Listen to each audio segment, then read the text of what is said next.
வருங்கால அரசு அதிகாரிகள் அனைவருக்கும் வணக்கம். நான் உங்கள் பொன்வேல் பாண்டியன், நடப்பு நிகழ்வுகள் ஆசிரியர். இன்றைய தினத்தை நம்ம பார்க்க போகிறது ஒரு ஸ்பெஷல் வீடியோ எதனுடன் தொடர்புடையது அப்படின்னு சொல்லி பார்த்தா சென்சஸ். சரியா, மக்கள் தொகை கணக்கெடுப்பு இந்தியாவில் முதல் முறை எப்போ நடத்தினாங்க? சரியா, ஒவ்வொரு மக்கள் தொகைக்கும் ஒரு சிறப்பு பெயர்கள்லாம் இருக்குது. இந்த great divide, small divide, population, அந்த எக்ஸ்ப்ளோஷன் சொல்லுவாங்கல்ல, இதெல்லாம் எந்த வருஷம் அறிவிக்கப்பட்டது? சரியா, ஃபர்ஸ்ட் டைம் யார் பேரில் மக்கள் தொகை கணக்கெடுப்பு நடத்தினாங்க? இப்போ நடத்த போகிறது எத்தனாவது சென்சஸ்? அந்த 16வது சென்சஸில் என்னென்ன சிறப்புகள் இருக்குது? எதுவுமே மிஸ் பண்ணாமல் எக்ஸாமுக்கு தேவையான பாயிண்ட் மட்டும் கிளியராக கொடுக்க போகிறோம். ஞாபகம் வச்சுக்கோங்க. இன்னொரு வீடியோவில் 15th சென்சஸ் என்னென்ன டேட்டாஸ்லாம் இருக்கு அப்படிங்கறத இன்னொரு வீடியோல நம்ம பார்க்கலாம். இப்போது காமனா ஒரு சென்சஸ் அப்படினா என்னலாம் தெரியணும் அப்படிங்கறத நம்ம லைட்டா பார்க்கலாமா? ஃபர்ஸ்ட் பாருங்க, நம்ம ஆரம்பத்துல இப்போ லேட்டஸ்ட் சென்சஸ், அதாவது 16வது மக்கள் தொகை கணக்கெடுப்பின் சிறப்புகள். ஃபர்ஸ்ட் பாயிண்ட் பாருங்க. சரியா, 2026-27 ஆண்டுகளில் இந்த 16வது மக்கள் தொகை கணக்கெடுப்பு பணிகளானது 2 கட்டங்களாக நடைபெற உள்ளது. சரிங்களா, எத்தனை கட்டங்கள்மா?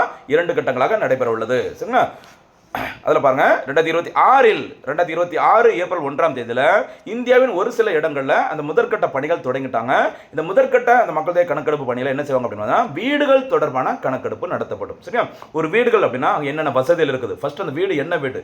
காங்கிரீட் வீடா, 2 மாடியா, 1 மாடியா, குடிசை வீடா, சரி, ஓடு போட்ட வீடா, இந்த மாதிரி அந்த கணக்கெடுப்புலாம் நடத்துவாங்க. வீடுகள் தொடர்பான கணக்கெடுப்பு சரி ஏப்ரல் 1 ஆரம்பிச்சாச்சு. சரியா, தமிழ்நாட்டில் ஜூலை 17ஆம் தேதி, ஜூலை 17 அன்னைக்கு இந்த வீடுகள் தொடர்பான கணக்கெடுப்பு நடத்தப்படும் அப்படிங்கிற மாதிரி அறிவிச்சுக்கிறாங்க. சரியா, அடுத்து 2027 பிப்ரவரி மாசத்துல தான் அந்த முறையான அந்த மக்கள் தொகை கணக்கெடுப்பு நடத்த போறாங்க. அதாவது முறையான அப்படின்னா மக்கள் தொகை தொடர்பான கரெக்டான டேட்டா, அதாவது தனிநபர்கள், இண்டிவிஜுவல்ஸ். சரியா, ஒரு வீட்டில் யாரெல்லாம் ஆண்கள், பெண்கள், குழந்தைகள் எத்தனை பேர், பெரியவர்கள் எத்தனை பேர், இளைஞர்கள் எத்தனை பேர், என்ன டிகிரி படிச்சிருக்கிறாங்க, எந்த ஸ்கூல் வரைக்கும் படிக்கிறாங்க, என்ன சம்பாதிக்கிறாங்க, என்ன ஜாதி. சரியா, முதல் முறையாக இந்தியா சுதந்திரம் பெற்ற பிறகு முதல் முறையாக ஜாதிவாரி கணக்கெடுப்பு நடத்தப்பட உள்ள சென்சஸும் இதுதான், இந்த 16வது மக்கள் தொகை கணக்கெடுப்பு தான். மக்களை இதில் இருக்க பாயிண்ட் இல்லாமல் இப்போ ஏதாச்சும் வாயில் வரும்போது லைட்டாக சில விஷயங்கள்லாம் வளர்றல.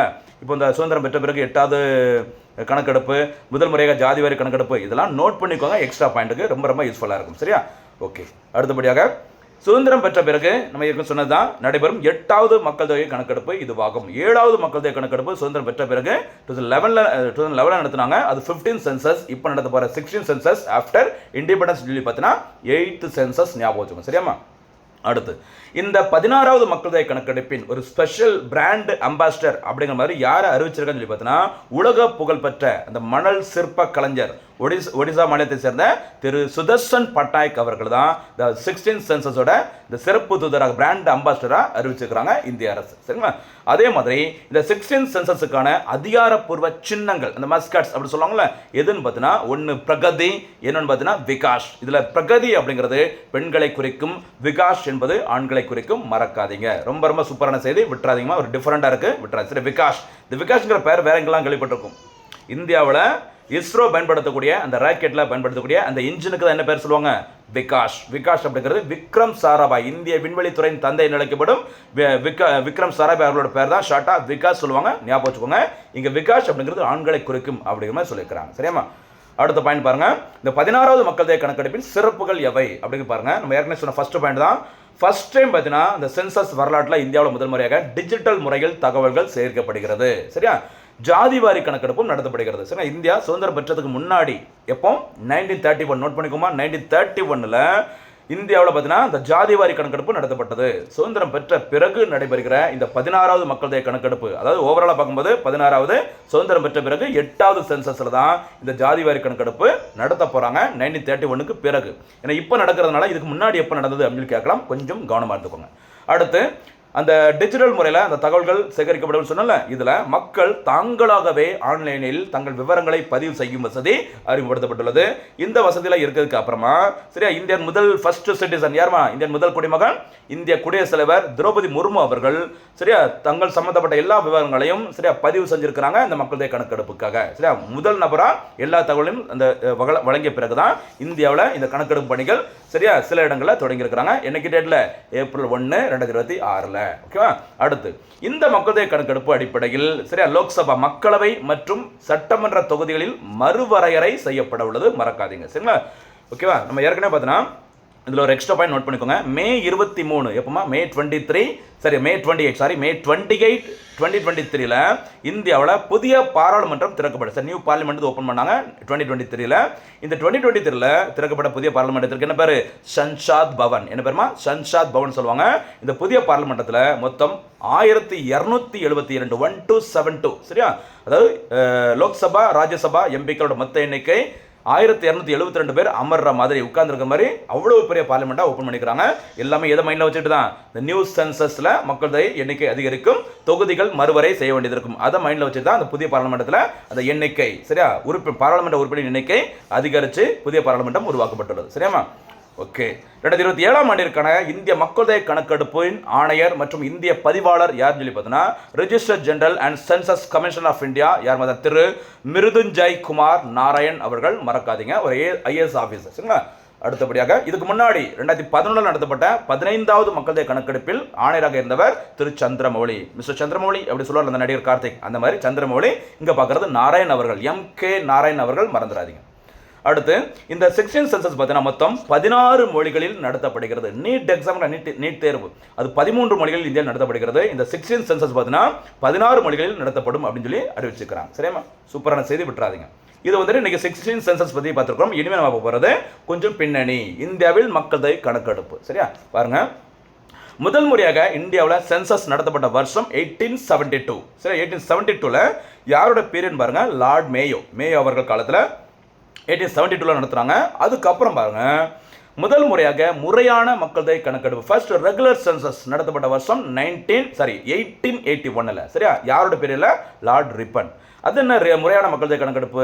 ரெகுலர் சென்சஸ்னா வேற ஒன்றும் கிடையாது. ரெகுலராக நம்ம 10 வருஷத்துக்கு ஒரு வாட்டி தான் சென்சஸ் நடத்திட்டு இருக்கிறோம். இது முதல் முறையாக நடத்தப்பட்ட வருஷம் எப்போன்னு பார்த்தீங்கன்னா 1881. 1881 அடுத்து 1991 சரிங்களா, அப்படியே போயிட்டு இருந்தது. ஞாபகம் வச்சுக்கோங்க. அந்த வகையில் தான் நம்ம 2011 நடத்திட்டு 2021 நடத்த வேண்டியது COVID-19 காரணமாக நடத்த முடியல. இப்போ 2026 இப்போ முதற்கட்ட பணிகள் தொடங்கி போயிட்டு இருக்குது. சரிங்களா.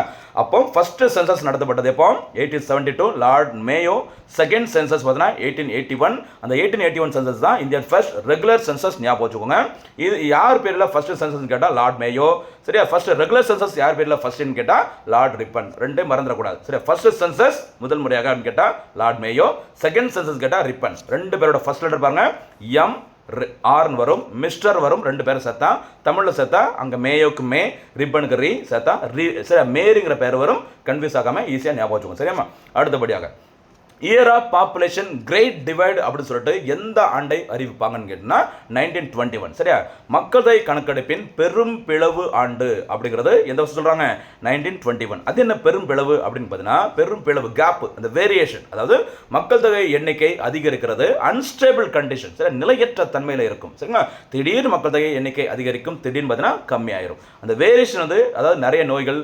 சரியா, ஃபர்ஸ்ட் வேர்ல்டு வார் 1914 18 வரைக்கும் நடந்ததில்ல, அந்த மாதிரி இந்த வேர்ல்டு வார் நடந்தது. நிறைய பசி பிணி பஞ்சம் பட்டினிலாம் வந்ததுனால மக்களோட எண்ணிக்கை அதிகரிச்ச மாதிரி இருக்கும், திடீர்னு பார்த்தா ரொம்ப குறைஞ்சிரும். அந்த வேரியேஷன் அதிகம் இருந்ததுனால தான் அதை கிரேட் டிவைடு சொல்லுவாங்க. சரியா, அடுத்தபடியாக 1951 என்ன சொல்றாங்க அப்படின்னு பார்த்தீங்கன்னா year of population small divide சொல்றாங்க. இதுக்கு என்ன காரணம்? அதாவது சிறு பிளவு ஆண்டு 1951.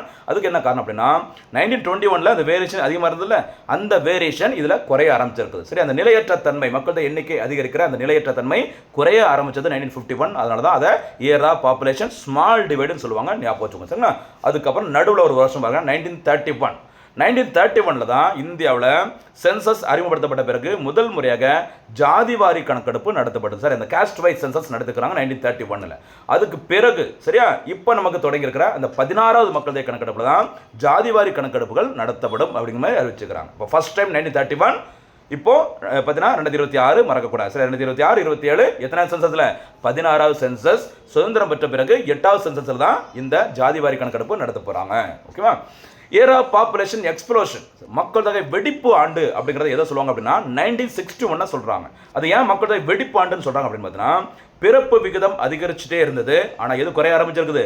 டெத் ரேட், இறப்பு விகிதம் குறைய ஆரம்பிச்சதுனால பிறந்தவங்க எல்லாமே அப்படியே பூமியில் தங்கிடுறாங்க, மக்கள் தொகை எண்ணிக்கை செம்மையாக அதிகரிச்சுட்டு இருக்குது. அதனால அதை மக்கள் தொகை வெடிப்பு ஆண்டுன்னு சொல்றாங்க. மக்கள் தொகை எண்ணிக்கை அதிகரிக்க ஆரம்பிச்சதுனால தான் நமக்கு என்ன தேவைப்படுது, நிறையா உணவு தானியங்கள் தேவைப்படுது, ஃபுட் கிரைன்ஸ். சரியா, ஃபுட் கிராப்ஸ்லாம் நிறைய தேவைப்படுறதுனால தான் நமக்கு எது அவசியமானது, கிரீன் ரெவல்யூஷன் 1965 அறிமுகப்படுத்திருப்பாங்க. ஃபாதர் ஆஃப் கிரீன் ரெவல்யூஷன் யாருமா, MS சுவாமிநாதன் அவர்கள். ஞாபகம் வச்சுக்கோங்க. சரியாமா. அடுத்தபடியாக 2027 சென்சஸ் பார்த்தீங்கன்னா சுதந்திரம் பெற்ற பிறகு 8வது சென்சஸ், அதையும் பார்த்துக்கோங்க கூடுதலாக. அதே மாதிரி 2011 நடத்தப்பட்ட சென்சஸில் பிற பாலினத்தவர், சரி, அந்த 3ஆம் பாலினத்தவர் சொல்லுவாங்க டிரான்ஸ்ஜெண்டர், அவங்களையும் எழுத்தறிவு கணக்கில் சேர்க்கப்பட்டனர். ஞாபகம் வச்சுக்கோங்க, ஃபர்ஸ்ட் டைம் அந்த டைம் தான் சேர்க்குறாங்க. சரிங்களா, ரொம்ப ரொம்ப முக்கியமான செய்தி பார்த்துருக்கோமா. சென்சஸ்லேருந்து கண்டிப்பாக நிறைய கேள்விகள் வரும். சரிங்களா, இப்போதைக்கு ஜென்ரலாக சொல்லியிருக்கிறோம். அஃபிஷியல் டேட்டா எல்லாம் வந்ததுக்கப்புறம் இன்னும் நம்ம டேட்டில் நம்ம பார்க்க போகிறோம். அதே மாதிரி நம்ம ஏற்கனவே சொன்ன மாதிரி தான் இந்த 15 சென்சஸில் இருக்க முக்கியமான டேட்டா எல்லாமே தனியாக இன்னொரு வீடியோவில் போடலாம். சரிங்களா, இன்றைய பதிவிற்கான ஒரு சில கேள்விகள் கொஞ்சம் கரெக்டாக பதில் சொல்ல பார்க்கலாம். இந்தியாவில் முதல் முறையாக மக்கள் தொகை கணக்கெடுப்பு எப்போது நடத்தப்பட்டது? இது வந்து ஃபர்ஸ்ட் கேள்வி, முதல் கேள்வி. இரண்டாவது கேள்வி என்ன சொல்லி பார்த்தீங்கன்னா, இந்தியாவில் முதல் ரெகுலர் சென்சஸ், சரியா, முறையான மக்கள் தொகை கணக்கெடுப்பு யாரோட பீரியடில் எந்த ஆண்டு நடத்தப்பட்டது?